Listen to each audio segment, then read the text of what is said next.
En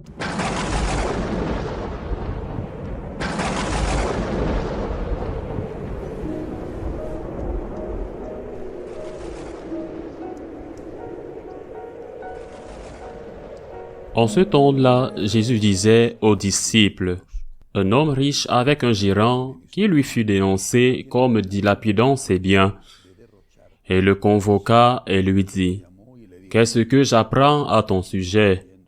Rends-moi les comptes de ta gestion, car tu ne peux plus être mon gérant. » Le gérant se dit en lui-même, « Que vais-je faire, puisque mon maître me retire la gestion? Travailler la terre, je n'en ai pas la force. Mendier, j'aurai honte. Je sais ce que je vais faire pour qu'une fois renvoyé de ma gérance, des gens m'accueillent chez eux. » Il fit alors venir un par un ceux qui avaient des dettes envers son maître. Il demanda au premier, « Combien dois-tu à mon maître? » Il répondit, « 100 barils d'huile. » Le gérant lui dit, « Voici ton reçu, vite, assieds-toi et écris 50. » Puis il demanda à un autre, « Et toi, combien dois-tu? » Il répondit, « 100 sacs de blé. » Le gérant lui dit, « Voici ton reçu, écris 80. » Le maître fit l'éloge de ce gérant malhonnête, car il avait agi avec habileté. En effet, les fils de ce monde sont plus habiles entre eux que les fils de la lumière. Acclamons la parole de Dieu. Il est évident que le Seigneur ne propose pas un voleur comme exemple, non. Il ne dit pas que nous devons nous comporter comme cet administrateur qui, en dehors de ce qu'il avait fait auparavant, pour lequel l'employeur l'a renvoyé, a terminé le travail en laissant le propriétaire de la maison avec la moitié, au moins de la moitié des biens.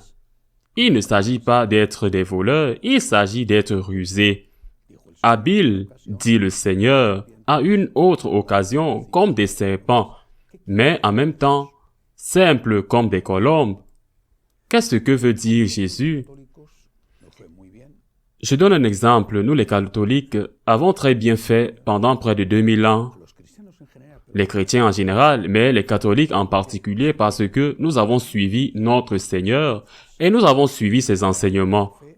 Nous avons parlé de la foi, de l'espérance et de la charité comme une conséquence logique, inévitable de la foi et de l'espérance. Quelqu'un est soudainement arrivé rusé, ou plutôt un instrument du diable qui est rusé. Quelqu'un est venu et a dit, « Vous parlez du ciel, et cela fait de vous des collaborateurs, des oppresseurs.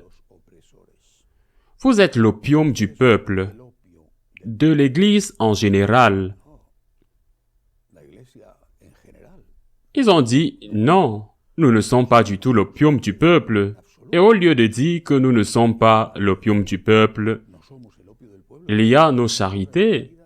Ils ont dit, « Nous devons arrêter de parler du ciel, pour qu'ils ne disent pas qu'on est l'opium du peuple. » Et depuis, on n'a pas parlé du paradis. Depuis combien de temps? 80, 100 ans.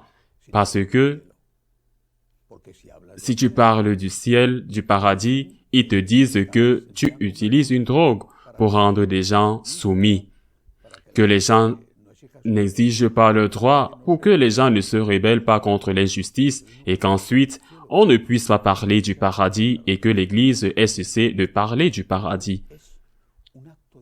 Cela a été un acte de ruse, d'astuce démoniaque, de ruse brillante, de ruse qui a fait que l'Église ait renoncé de parler de l'essence de l'Église, de l'Évangile, parce que l'essence de l'Évangile, c'est que Dieu existe, que Dieu est amour et qu'il y a la vie éternelle, démontrée par la résurrection du Christ. On ne parle plus de la vie éternelle, alors que faisons-nous? Eh bien, nous parlons de choses sociales. C'est précisément ce que voulait ce Philo, le démon rusé. C'est un exemple. Un autre, je suis sincèrement fatigué, ennuyé et parfois assez en colère d'entendre les catholiques dire « tout seul, je n'ai pas besoin d'être avec un groupe. Je suis assez bien seul. » Ou « j'en ai assez d'aller à la messe le dimanche. » Cela n'a jamais été assez dans la vie. Ça a été beaucoup. Ça a été même l'essentiel. Mais ça n'a jamais suffi. L'Église est communauté. C'est ainsi que Jésus-Christ l'a voulu. L'Église est famille. L'Église est communauté. Ecclésia, qui signifie assemblée. L'Église est communauté et pourtant le diable a mis dans de nombreux catholiques, une immense majorité, l'idée qu'ils peuvent être seuls, qu'être avec un autre, rejoindre un mouvement de spiritualité. Un groupe paroissial qui est catholique, pas autre des autres qui existent, l'adhésion est quelque chose de superflu, voire d'ennuyeux. Par moi-même, combien y a-t-il de catholiques comme ça, qui disent moi seul, l'homme seul? Je vais dire au sens génétique. L'homme et la femme seuls sont plus faibles, ils sont plus fragiles, ils sont plus susceptibles d'être manipulés. C'est la communauté où le Seigneur est présent au milieu des disciples. C'est l'union qui fait la force. Et notre Seigneur, quand il a dit au revoir, quand il le disait à ses disciples dans cette brillante, longue et intense prière après le dernier repas, avant de partir pour le jardin des Oliviers, il a demandé au Père qu'il soit un, comme lui et le Père sont un. Unité. Une armée n'est pas constituée de soldats isolés qui font chacun ce qu'ils veulent. Non, elle est constituée de soldats organisés, une armée de Marie. Exactement la même, c'est une armée pacifique bien sûr, pacifique avec le style de Marie, mais en fin de compte, cela doit être une armée organisée. Mais ne dites pas aux catholiques qu'ils doivent s'organiser.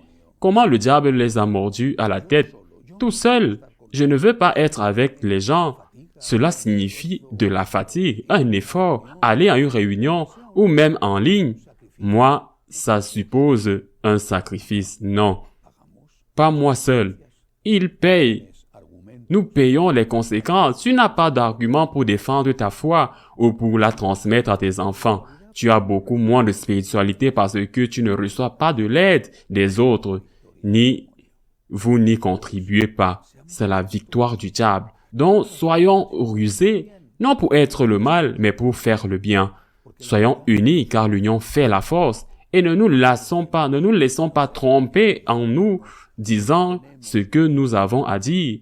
Nous sommes les seuls à nous dire ce que nous avons à dire et à enseigner. C'est Jésus-Christ.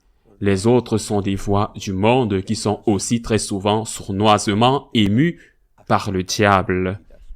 Ainsi soit-il.